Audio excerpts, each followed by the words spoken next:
आवाज आ रही है क्या? Yes sir. Morning sir. देखो कल हमने पढ़ा था कौन से दो संघ शासित प्रदेशों में विधानसभाएं हैं। क्या आंसर आएगा? क्या आंसर आएगा?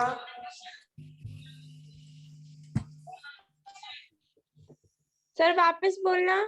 कौन से दो संघ शासित प्रदेशों में विधानसभाएं हैं? दिल्ली और पुदुचेरी। दिल्ली और पुदुचेरी। बढ़िया बात, ठीक है। आप बताएं भारत में राज्य कितने हैं? 28। और केंद्र शासित प्रदेश? 8। बढ़िया बात है। लोकसभा की अधिकतम संख्या कितनी थी? 552। 552। और मनोनीत होने वाले सदस्य? 2। Very good. और राज्यसभा में? 250। 250। 50। मनोनीत होने वालों की सदस्य संख्या? 12। वेरी गुड, चलो बढ़िया बात है। देखो बेटा आज अपन पढ़ेंगे राष्ट्रपति, और इतना इजी टॉपिक है राष्ट्रपति, फ्री के नंबर है, अभी की अभी याद हो जाना चाहिए, है ना। जैसे लोकसभा भी बहुत इजी होता है, और ये जो पॉलिटिकल का पार्ट होता है ना बहुत इजी होता है, और इसमें नंबर पूरे में से पूरे आते हैं। आपसे पूछ लिया जाएगा कि मनोनीत सदस्यों की संख्या राज्यसभा में कितनी है, राष्ट्रपति के चुनाव में भाग कौन कौन लोग लेते हैं, है ना। तो ये थोड़े से कॉन्सेप्ट बेस्ड क्वेश्चन है, अगर अपन इसको बहुत अच्छे से पढ़ लेते हैं तो फिर कहीं कोई दिक्कत आती ही नहीं है। भावना समझ में आ रहा है क्या? Yes sir. ठीक है, देखो आज पढ़ते हैं राष्ट्रपति जी। भारत के वर्तमान राष्ट्रपति कौन है? रामनाथ कोविंद। रामनाथ कोविंद जी हैं। रामनाथ कोविंद जी, ठीक है। एक बात, दूसरी बात आप देखें पहले राष्ट्रपति कौन थे? पहले राष्ट्रपति कौन थे? पहले थे डॉक्टर राजेंद्र प्रसाद जी। कौन थे? Doctor doctor Rajendra Prasad. राजेंद्र प्रसाद जी थे। तो एक सवाल तो ये बन गया कि भारत के वर्तमान राष्ट्रपति जी कौन है? रामनाथ कोविंद साहब हैं। दूसरा सवाल क्या बना कि पहले राष्ट्रपति कौन थे? तो डॉक्टर राजेंद्र प्रसाद जी थे। अब दूसरा सवाल, है ना, आप नोट डाउन करते जाओ मेरे साथ साथ, ये सवाल परेशान करेंगे नहीं, है ना। सवाल पूछ ले कि भारत के पहले राष्ट्रपति जी कौन थे? तो डॉक्टर राजेंद्र प्रसाद जी थे। और वर्तमान में कौन है? तो रामनाथ कोविंद साहब हैं। चलो एक सवाल बताओ, वर्तमान जो राष्ट्रपति है रामनाथ कोविंद साहब वो कौन से पार्टी के हैं? सर बीजेपी पार्टी के। बीजेपी के। बीजेपी के। और बेटा अब ये ध्यान रखना है, राष्ट्रपति हो या राज्यपाल हो किसी भी पार्टी के नहीं होते हैं, ये याद रखना है, किसी भी पार्टी से नहीं होते हैं। बात समझ में आई? अब ये काम की बात है, याद रखना है। कैसे नहीं होते हैं? देखो कैसे, अगर राष्ट्रपति किसी पार्टी विशेष का हो गया तो फिर मामला सारा ही गड़बड़ हो जाएगा। क्यों? क्योंकि राष्ट्रपति और राज्यपाल, याद रखना शब्द, संवैधानिक पद पर हैं या संवैधानिक अध्यक्ष हैं। बात समझ में आई? क्या है? संवैधानिक अध्यक्ष हैं। अगर पूछ ले कि केंद्र में संवैधानिक अध्यक्ष या देश में संवैधानिक अध्यक्ष किसे कहा जाता है, तो नाम आएगा राष्ट्रपति जी का। किसका नाम आएगा? राष्ट्रपति जी का आएगा। यदि राज्य में क्या पूछ ले संवैधानिक अध्यक्ष, तो नाम किसका आएगा?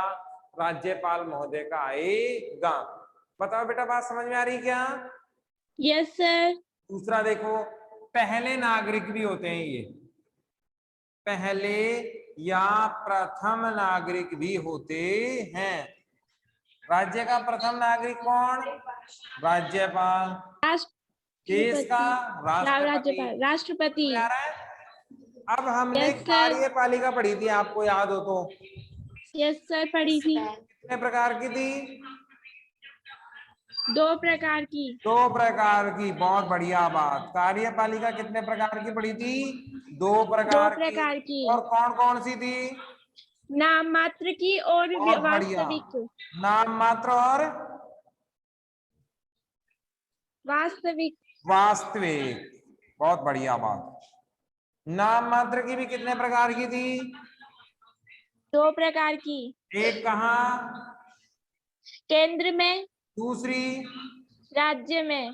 केंद्र में कौन था? राष्ट्रपति। और यहाँ कौन था? राज्यपाल। यही बात तो हम कर रहे थे। तो बताओ, राष्ट्रपति जी को लेकर मोटे मोटे सवाल सब समझ में आ गए। राष्ट्रपति जी किसी भी पार्टी के नहीं होते हैं, क्योंकि ये पद कैसा है? संवैधानिक है। और अगर किसी पार्टी से संबंधित हुए तो फिर व्यवस्थाएं बिगड़ जाएंगी। हाँ, चुनाव से पहले अगर हम देखें तो राष्ट्रपति जी कहाँ के हैं? पार्टी के हैं। लेकिन राष्ट्रपति जी बनने के बाद वो किसी पार्टी से संबंध नहीं रखते। आपने सुना होगा ज्ञापन, एक शब्द सुना होगा, ज्ञापन।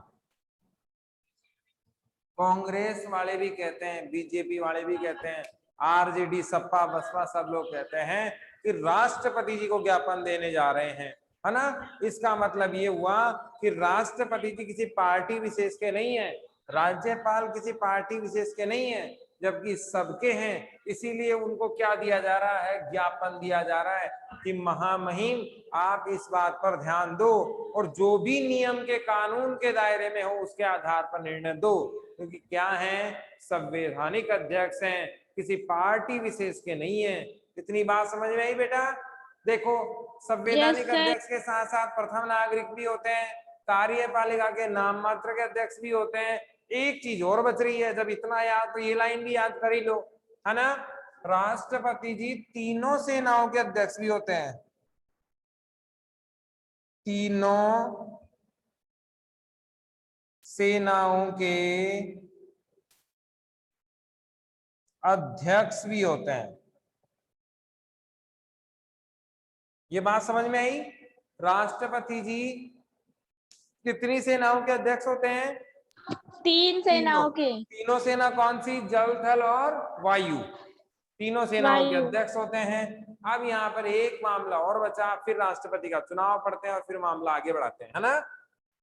एक चीज और आपने देखा होगा, मृत्युदंड खूब सुना होगा आपने। Yes sir. मृत्युदंड में माफी यानी कि समाधान करने का काम केवल और केवल राष्ट्रपति का होगा। अब ये थोड़ा सा ध्यान रखना ना। देखो, जो अधिकार राष्ट्रपति जी के पास केंद्र में है, लगभग वही अधिकार किसके पास है? राज्य में राज्यपाल के पास हैं। लेकिन राज्यपाल के पास कुछ ऐसी शक्तियां नहीं है जो राष्ट्रपति के पास हो, है ना। राष्ट्रपति के पास है, और कुछ शक्तियां ऐसी भी हैं जो राष्ट्रपति के पास नहीं है, राज्यपाल के पास है। तो वो तो अपने सिलेबस का टॉपिक नहीं है। अपना तो सिर्फ एक ही चीज ध्यान रखनी है कि राज्यपाल किसी की सजा को कम कर सकता है। क्या? राज्यपाल किसी की सजा को क्या कर सकता है? कम कर सकता है। राज्यपाल किसी की सजा को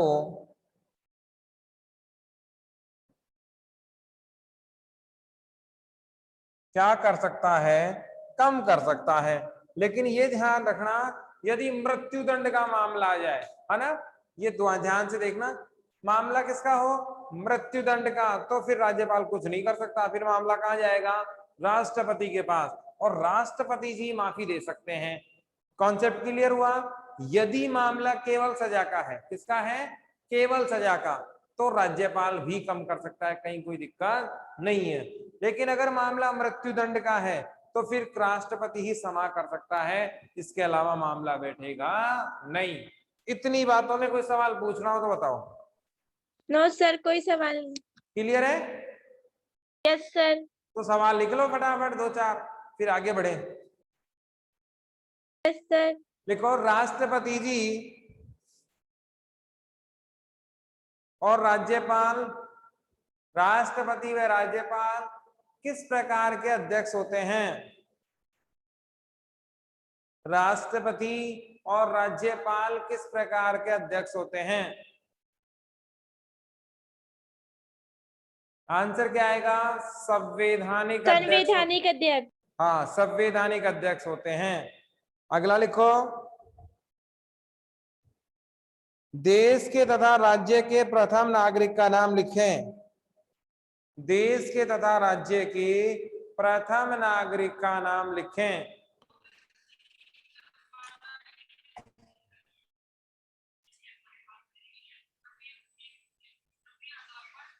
देश में तो कौन आएगा? राष्ट्रपति। राज्य में कौन आएगा? राज्यपाल। अगला राज्यपाल। कार्यपालिका के नाम मात्र के, कार्यपालिका के नाम मात्र के अध्यक्ष केंद्र और राज्य दोनों में कौन कौन हैं? कार्यपालिका के नाम मात्र के अध्यक्ष केंद्र और राज्य दोनों में कौन कौन हैं? केंद्र और राज्य दोनों में कौन कौन हैं? अनिल सो की क्लास ले रहा है क्या?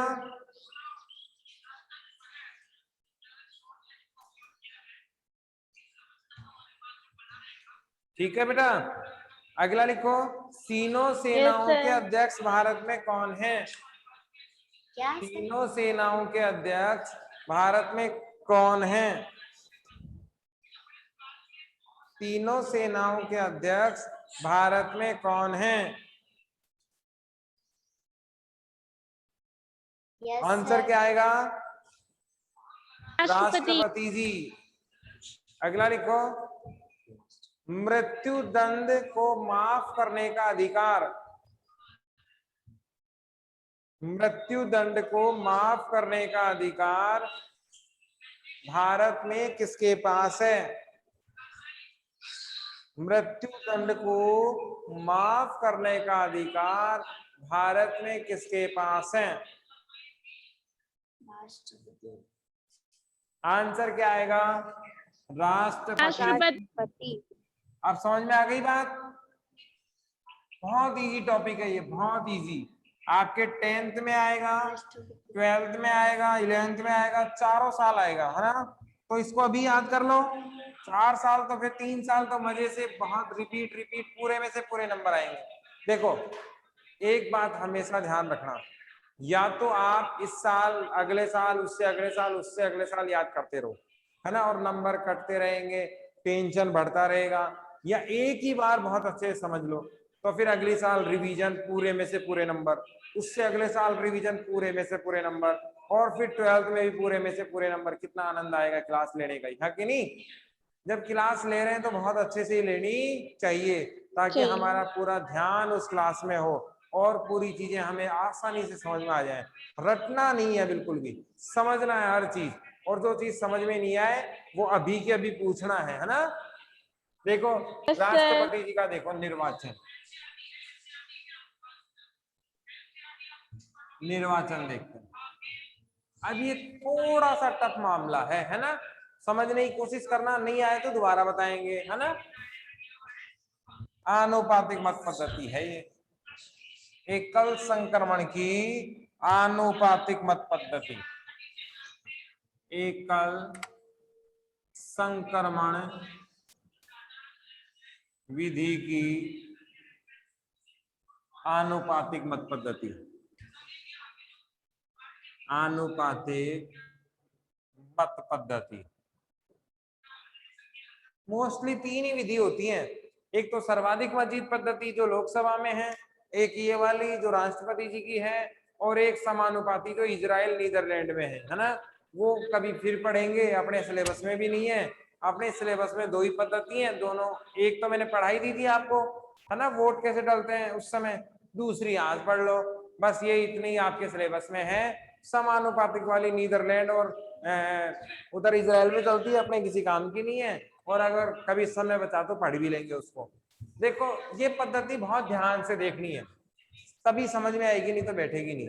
देखो नाम में ही झलक रहा है क्या, अनुपात, इसका मतलब एवरेज की बात करेगा। किसकी बात करेगा? एवरेज की, औसत की बात करेगा। बात समझ में आई? 4 आदमी राष्ट्रपति जी के चुनाव में भाग हो रहे हैं, खड़े हो रहे हैं। ए नाम का, बी नाम का, सी नाम का और डी नाम का। चुनाव किसके हो रहे हैं? राष्ट्रपति जी के। ठीक है बेटा। अब देख लो एक चीज और, पहले ये और दोबारा देख लो, सर्वाधिक मत जीत, तभी बैठेगा ये मामला दोबारा, क्योंकि कुछ बच्चों ने ये नहीं ली होगी क्लास। 2 पद्धति है अपने सिलेबस में, दोनों एक साथ अभी पढ़ते हैं, ये मैंने बता दी थी, फिर से दोबारा बता रहा हूं। देखो इसमें भी कितने उम्मीदवार रखे? 4। और अपने आमेर में चुनाव करवाते हैं, किसके? विधानसभा के। ठीक है, तो यहां से कौन, ये तो कौन है? ए नंबर, इसको कितने मिले? 10% वोट। इसको कितने मिले? 20% वोट। इसको कितने मिले? 25% वोट। और इसको कितने मिले? 15% वोट। कौन सा जीतेगा? इसमें से कौन सा जीतेगा? सी।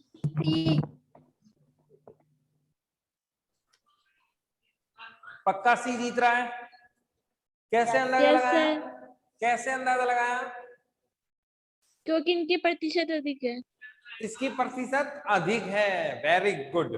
केवल एक शर्त, पड़ोसियों में ज्यादा, पड़ोसियों से एक ज्यादा, यही बात हुई। Yes sir. क्या इसमें 50 + 1 51% रेशो देखा क्या? क्या हमने 51% का रेशो देखा क्या? क्या कोई न्यूनतमता देखी क्या? क्या इससे कम वाला पास नहीं हो सकता? देखो एग्जाम्पल दूसरा देखो, 10th बोर्ड में 36% वाला कौन से डिवीजन? थर्ड। 48 वाला? सेकंड। और 60 वाला? और इससे नीचे वाला? फेल। क्यों भाई, ऐसा क्यों हुआ? निश्चित है कि नहीं है? निश्चित है। यहां भी क्या है? निश्चित है, लेकिन यहां पर निश्चित नहीं है। सर्वाधिक मत जीत की पहली विशेषता, यहां पर कोई भी न्यूनतम एरिया निश्चित नहीं है, आपको इतना % लाना ही पड़ेगा। बताओ किसकी विशेषता समझ में नहीं आई? सर आगे ही समझ में ऐसा मामला। सर्वाधिक मत जीत की पहली विशेषता क्या है? कि न्यूनतम आपको कितना % वोट लाना है ये तय नहीं है, चाहे आप 2% लाकर भी जीत सकते हो। पड़ोसी को 1 मिला, आपके 2, तो आप विजेता हो गए, चाहे 98% आपके विरोध में ही हो। तो यहाँ पर जीत 25 की इसीलिए हुई है क्योंकि यहाँ पर मिनिमम कुछ भी नहीं है ना, यहाँ पर मैक्सिमम ही होगा। पड़ोसी से 1 ज्यादा ले आओ और विजेता बन जाओ। ये पद्धति कहाँ कहाँ है? भारत की लोकसभा में है और भारत की विधानसभा में है। मोदी जी का सांसद के रूप में चुनाव कौन सी पद्धति से हुआ? इसी पद्धति से हुआ है। रामलाल जी है ना, अपने चोमू विधायक शर्मा जी, नाम सुना है? सतीश पूनिया जी का नाम सुना है? आमेर से विधायक हैं, बीजेपी के अध्यक्ष हैं, वो भी इसी पद्धति से जीत कर आए हैं। ये पद्धति समझ में आई? इसमें क्या है? सीधा सा सिंपल सा गणित है। क्या? आपको जीतने के लिए मिनिमम संख्या नहीं चाहिए, बस पड़ोसी से 1 ज्यादा चाहिए और वो आपको मिल ही जाएगा। जिसको ज्यादा मिलेंगे 20 हो सकते हैं, 30 हो सकते हैं, 50 लोग हो सकते हैं, कितने भी हो सकते हैं, जिसके पास सबसे ज्यादा वोट वो ही जीत जाएगा। क्लियर? अब दूसरी पद्धति देखो। इस पद्धति में क्या है?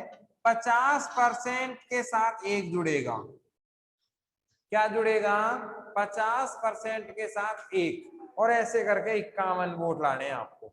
जैसे मैं लिखने को तो 51 भी लिख देता, लिखने को तो क्या लिख देता 51 भी, लेकिन मैंने क्यों नहीं लिखा ये भी कारण भी देख लो। जैसे मान लो 500 लोग हैं, कितने लोग हैं 500, तो 500 में 1% कितना हुआ 5, नजर आ रहा है बेटा? Yes sir. इधर देख लो, अपन किस कौन से फॉर्मूले की बात कर रहे हैं, इसकी। मैंने ये क्यों नहीं लिखा डायरेक्ट, ये बताना चाह रहा हूं मैं, ठीक है ना। एक पर एग्जाम्पल लिया, कैंडिडेट कितने हैं 500, 1% कितना हुआ 5, यही हुआ ना। 1% 5, तो 100% कितना हुआ 500। इसमें कहीं कोई दिक्कत है क्या? No sir. अब देखो इसके आधे कर ले अपन 50, तो कितने हुए 250, और इसमें 1 जोड़ दें तो 251 हो गए। यही तो चाहिए था अपने को। अब इस वाले फॉर्मूले पे देखो, डायरेक्ट वाले पे 250 तो 1 और आपका 1% ही है, तो कितने हो गए 255। इसलिए ये गलत है, ये वाला, ये सही है। बात समझ में आई क्या? Yes sir. मैंने 50 + 1 वाला फॉर्मूला क्यों लिखा, क्योंकि 50% है, क्या है 50% है, और इसमें क्या जोड़ दिया 1, तो विजेता निकल जाएगा। डायरेक्ट 51 लिखता हूं तो फिर समीकरण बिगड़ जाता है, गलत गणित आती है, 255 आते हैं जो किसी काम के नहीं है। आने कितने चाहिए थे, आधे से 1 ज्यादा ही चाहिए। समझ में आ गई बात? आगे देखो। Yes sir. अब ये वाला फॉर्मूला अपनाएंगे राष्ट्रपति जी में। ये वाला तो कहां कहां था, लोकसभा और विधानसभा। ये वाला कहाँ आएगा, राष्ट्रपति जी में। तो खड़े कर दे राष्ट्रपति जी ABCD। बढ़िया बात है। एक को कितने मिले 20%, इसको कितने मिले 30%, इसको कितने मिले 40%, और इसको मिले 10। कौन जीता? 40%। कहाँ जीता? 30, 40, 10 और 20। जीता कौन? बी। बी का तो 30 ही है।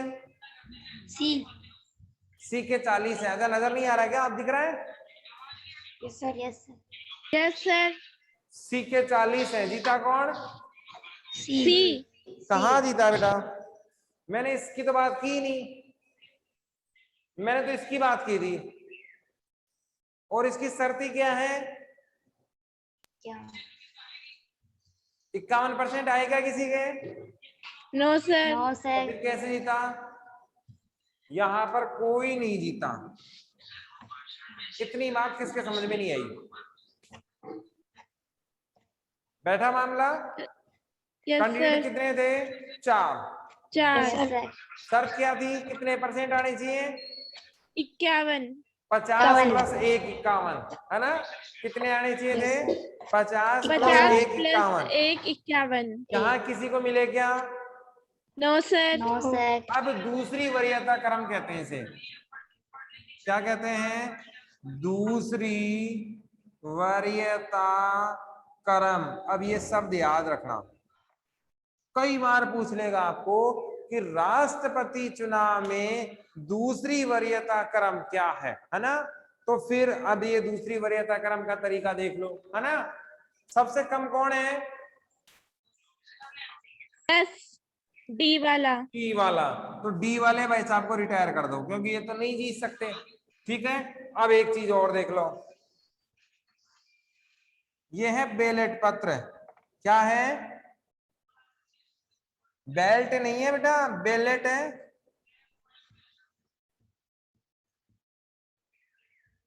क्या है? बैलेट पत्र। अब ये भी ध्यान से देखना क्या है मामला।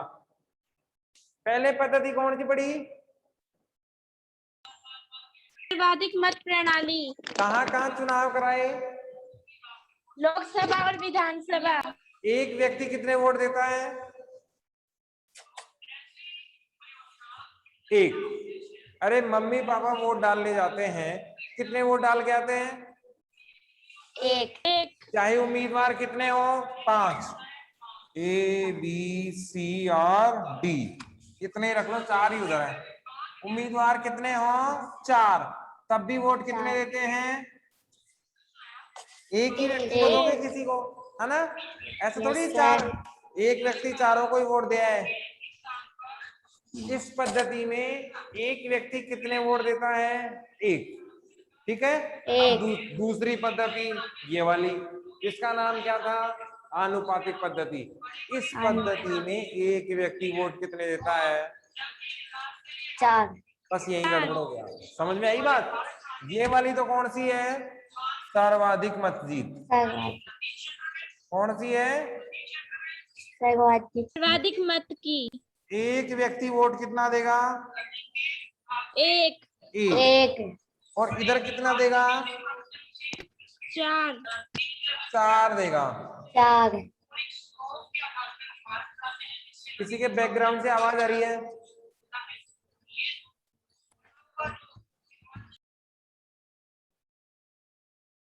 ठीक है। एक व्यक्ति वोट कितने देगा? 4 देगा। और 4 किस में देगा? वरीयता क्रम में देगा। किससे देगा? वरीयता क्रम में देगा। अब ये वरीयता क्रम क्या होता है? वरीयता क्रम होता है सूची। जैसे मान लो पिताजी जा रहे हैं बाजार। कहाँ जा रहे हैं? बाजार। और आपको डिमांड्स करनी है चीजों की, है ना, कि क्या क्या लेके आए। तो आप क्या कहोगे? पिताजी सबसे पहले तो आइसक्रीम लाना, अगर आइसक्रीम नहीं मिले फैमिली पैक तो कौन ले आना, कौन नहीं मिले तो डिब्बे वाली ले आना, डब्बे वाली नहीं मिले तो कुल्फी ले आना। यही होगा वरीयता क्रम। सबसे पहले बड़े की डिमांड होगी, फिर उससे छोटे की, फिर उससे छोटे की, फिर उससे छोटे की। इसे कहते हैं वरीयता क्रम। दूसरा, पिताजी क्या लेने जा रहे हैं? मिठाई लेने जा रहे हैं, तो सबसे पहले बंगाली मिठाई ली, फिर उससे कम, फिर उससे कम, फिर उससे कम, और लास्ट में कहोगे लड्डू ले आना, नहीं मिले तो पतासे ले आना। वरीयता क्रम किसको समझ में नहीं आया? फिर आ गया। आ गया ना? सबसे पहले Yes, सबसे sir. इंपॉर्टेंट, फिर उससे कम, फिर उससे कम, फिर उससे कम, और फिर उससे कम। ठीक है। तो यहां भी यही होगा। जैसे मान लो एक नंबर ए ना, जैसे राम नाम का व्यक्ति क्या डालने आया? वोट डालने आया राष्ट्रपति जी को। उसने कहा कि मेरा पहला वोट जाएगा सी को, कि अगर पहली बार मेरी कोई चॉइस है तो सी को है, फिर अगर कोई चॉइस है तो डी है, फिर अगर कोई है तो बी है, और लास्ट में मैं डी ए को चाहता हूं।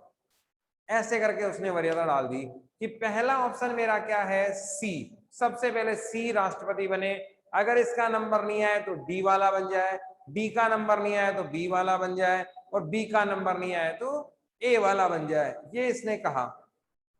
इसी वरीयता क्रम में जितने लोग हैं वो सब वोट देंगे, है कि नहीं है? लेकिन ये जरूरी नहीं है कि श्याम आएगा वो ऐसा ही वोट देगा। श्याम एक नंबर पे इसको रख सकता है, इसको रख सकता है, इसको, अपनी अपनी चॉइस है। सारे वोट देकर चले जाएंगे। ठीक है। अब हमारे पास सबसे कम कहां थे? डी में। सबसे वोट कम कहां थे? डी में। डी में। इसीलिए डी को हम तोड़ देंगे। डी में से वरीयता क्रम देखेंगे, इसको मिले 2, है ना, इसको मिले 5, और इसको मिले 3। ये अब कितने हो गए? 42, 35 और 23। कौन जीत रहा है?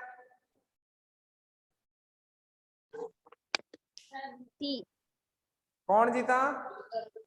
सर कोई नहीं। कोई नहीं, अभी भी कोई नहीं सर कोई नहीं। ठीक है, क्योंकि कितने आने चाहिए थे?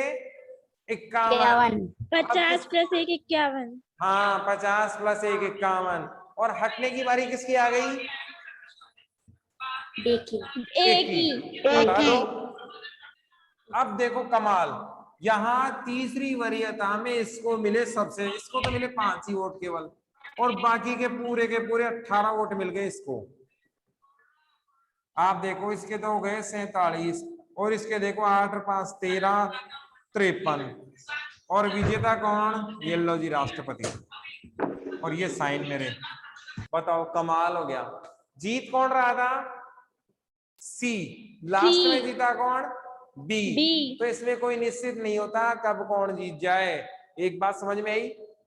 ये वरीयता सर। क्रम का सिद्धांत होता है और इसे एकल संक्रमण की कौन सी पद्धति कहते हैं? आनुपातिक पद्धति कहते हैं। बताओ इतनी बात समझ में आई क्या? Yes sir. अब देखो इससे सीखा क्या हमने? सबसे बड़ी बात, सर्वाधिक मत जीत क्या था? सिंपल प्रोसेस था। अंग्रेजी में क्या कहते हैं? First pass the post system. और ये पॉपुलर इलेक्शन क्या है? पद्धति है, सिस्टम है। समझ में आ रही है बात? सर। और इसको हम आसानी से कहीं भी अप्लाई कर सकते हैं। भारत के लोकसभा में, विधानसभाओं में ये पद्धति चलती है, सरपंच में भी यही चलती है। सरपंच में ऐसा ही होता है ना, एक एक वोट का रोना होता है, यस सर। तो वो यही पद्धति है। लेकिन राष्ट्रपति जी के कौन सी पद्धति चलती है? एकल संक्रमणीय विधि की आनुपातिक पद्धति आनुपातिक चलती मत है। प्रणाली। और इसमें क्या चलता है? वैरायटी सिस्टम, है ना? वेरी करता है वोट। वरीयता सिस्टम इसमें ध्यान में रखा जाता है। क्लियर है? और यस इसमें सर।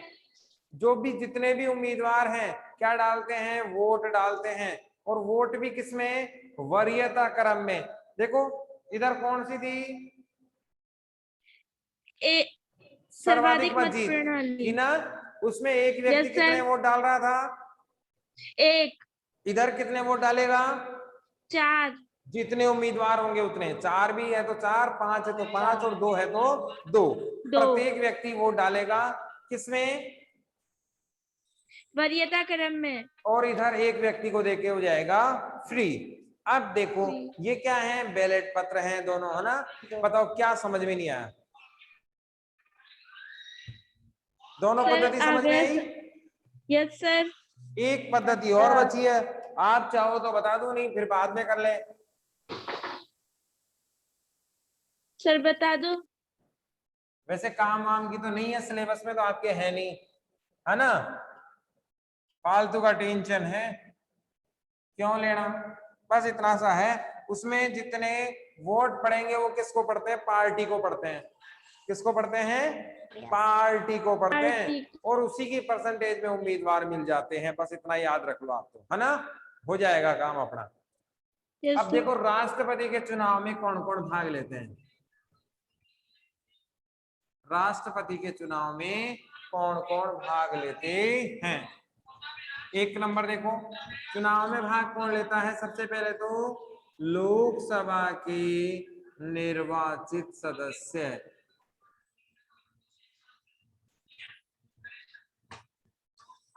दूसरे राज्यसभा के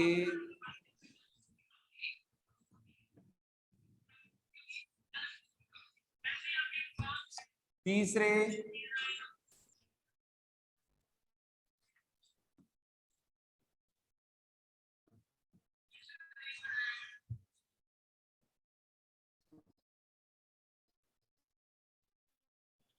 कितने लोग भाग लेते हैं?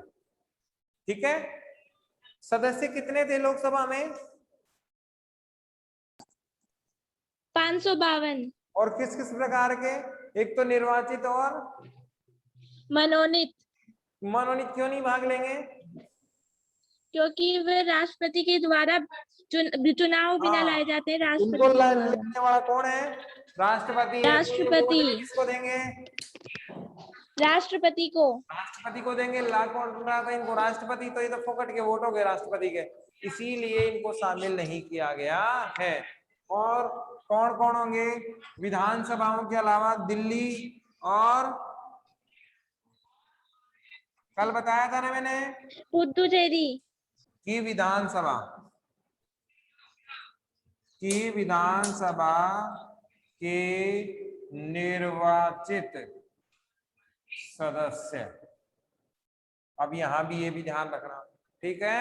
दिल्ली पुदुचेरी की विधानसभाओं के निर्वाचित सदस्य प्रेसिडेंट ऑफ इंडिया के इलेक्शन में भाग लेते हैं। इतनी बात समझ में आई? Yes sir. बस इसमें से इतना ध्यान रखना है कि निर्वाचित सदस्य विशेष तौर पर क्या लेते हैं, भाग लेते हैं। इस बात का अपने को विशेष तौर पे ध्यान रखना है। आगे देखो इसमें शर्त क्या है, यदि कोई मामला विवाद का होता है, क्या होता है, विवाद, तो सबसे पहले तो कौन देखेगा, निर्वाचन आयोग, है ना, क्योंकि चुनाव से संबंधित जो मंडल होता है, चुनावी जो मंडल होता है, राष्ट्रपति का जो चुनाव करता है, वो मामला देखेगा। अगर यहां मामला नहीं बैठता है तो अंत में कहा जाएगा, सुप्रीम कोर्ट ऑफ इंडिया में मामला जाएगा, भारत के उच्च न्यायालय में मामला जाएगा। यदि विवाद हो जाता है तो चुनावी मंडल इनका चुनाव करवाता है, और अगर विवाद मामला सुलझे नहीं राष्ट्रपति से संबंधित तो सुप्रीम कोर्ट ऑफ इंडिया में मामला जाता है। ठीक है बेटा, आज का टाइम हो गया क्लास का, कुछ पूछना है क्या? तो सर